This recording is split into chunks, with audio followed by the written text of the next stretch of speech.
Welcome back to Studio Chatter. Let's welcome Kati Evans to our virtual table. She has developed a great way to document your family's activities in what she calls a highs and lows journal. We are all interested in this idea. Hello, Kati. Oh, thanks for Hi, having Kati. me. Hey. Hello. Katie, we've heard Natasha talk about this a little bit. So tell us, before we jump into the journaling, tell us a little bit about who you are and where this idea germinated from. What I want to say, like, hi, I'm Katie, and the first thing I want to say is I'm a mom. I'm a mom and I'm a grandma. I actually live next door to my daughter and her kids, and my other daughter is having a baby in a couple days. So we're really excited. And we actually raised our family traveling full time in an RV throughout Mexico and Canada and the US. And so we just really wanted to find ways to strengthen our relationship with our kids. And we started some of our own traditions because being away from family, because we always traveled, we really wanted to just start some fun, like solid traditions with our family. And so that's kind of what we're trying to do with our products is take some of our favorite traditions and share them with everyone. So it's great. We have a son that just came home, so we are temporarily not empty nesters for a little while. So that's really exciting to have someone back in the house with us. We're right there on the edge. We are almost empty nesters. We have a 17-year-old at home. So I appreciate the high and low because we have noticed it's somewhat tricky.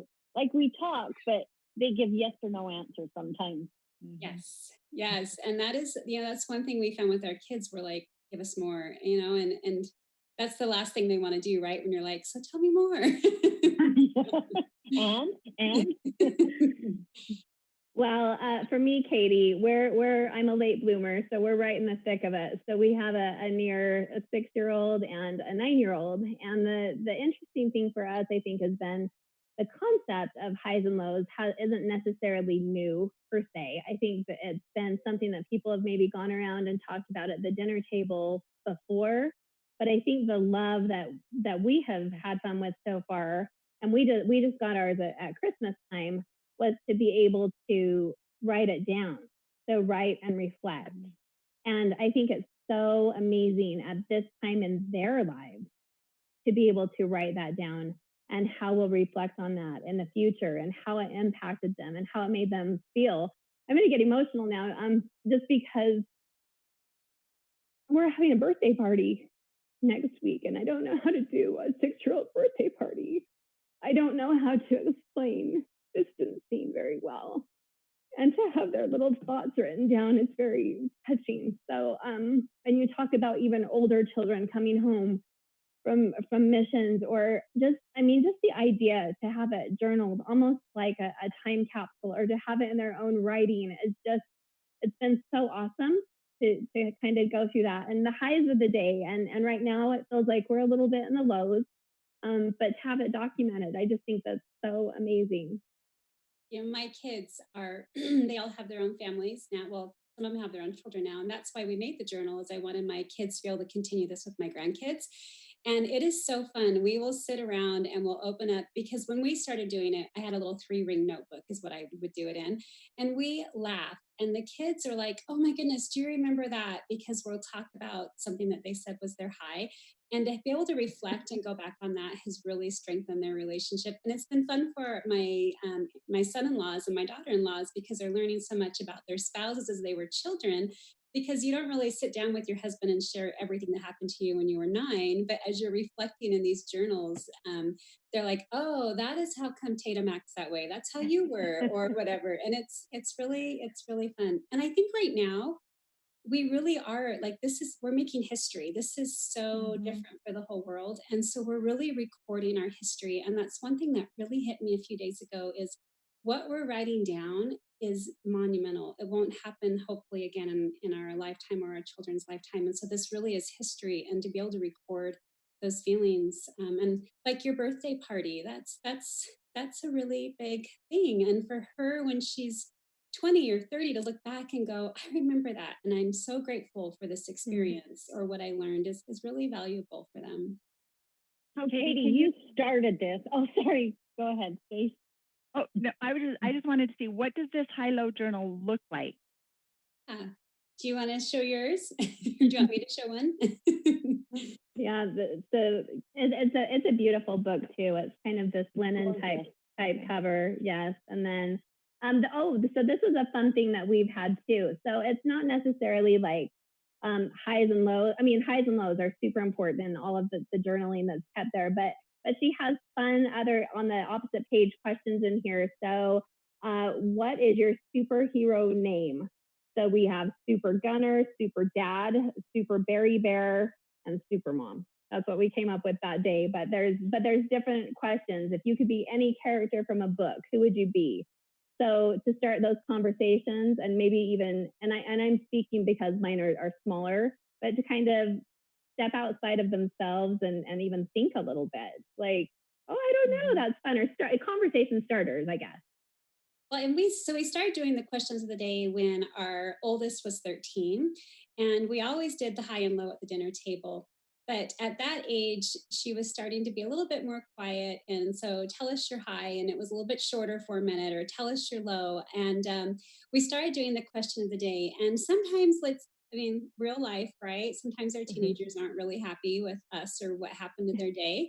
And we started doing the question of the day because we would ask the question and they would actually interact and engage. And we found ourselves sitting around the dinner table for hours, sometimes just laughing and talking, or, you know, what if you could invent an amusement ride, what would you invent? And then, oh, well, I would do this and I would do this to help you with this. And just that interaction of questions, especially when they're younger. I hate to use the word train, but that's what my daughter said. She said, Mom, you tricked us. You trained us when we were little to tell you everything about our lives and to tell you our highs and lows. You trained us as we were teenagers that I was just an open book. I just would tell you everything. And so I think it's so important to just get those conversations going. I was just going to say a conversation starter. Sometimes with our teenagers, it's really hard to say, like, how was your day? How are your friends? But these are the sort of things that you get a glimpse of what they may say and maybe have an idea of really what's going on in their world. And maybe then that can spark another sort of conversation. Yeah. But Katie, also, do you have any other products besides the high and low journal that you guys? Yes. So we're just launching some new products. We have a the funny things your kids say journal that's coming out, and then we have an LDS missionary journal that's kind of a prompt journal and a daily journal that we have coming out, and then we have a Christmas product that we're hoping will be out in time. With everything in the world happening, it may not make it by this Christmas, but it's a reflection journal where reflection journal and nativity where every night you take a piece of the nativity and you move it. So you move Mary into the nativity, and there's a service oriented project or activity as a family, and then the reflection that the kids have from it. So we're really excited about that. Well, I'll reserve mine right now. That sounds fantastic. So fun. So, Katie, I actually came upon you or was introduced to you by way of one of our other favorites here on Studio Chatter, Amy Rasmussen. Yes. Who also owns Favored Youth. So she's been a guest a couple of times also. So you two have collaborated somehow, and she has shared some codes with us. Do you have something that you would like to share with our viewers? Yeah, we'd love to give your viewers a 30% off discount code, and it would be Chatter 30. So they can just go to the website and that'll give them 30% off. We just want everyone to have it in their hands, especially right now with what's happening around us in the world, just to let our kids share with us what they're thinking and what they're feeling right now. Thank you so much. Yep. Yeah. Grandbabies, your new grandbaby coming into the world, all of your babies that you've raised. How many of these journals do you have in your library?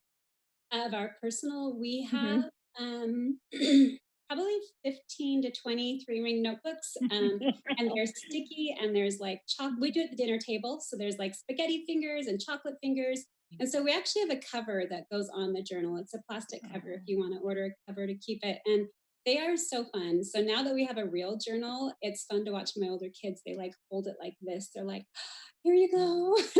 Yeah. So much fun. I should have got a cover. Thanks for recommending that. Thanks for being here. It is creatingfamilytraditions.com. Good luck with everything. Thanks, Katie. Thanks, ladies. Have Thank a good you, night. Katie. Thank you. Bye-bye. Bye.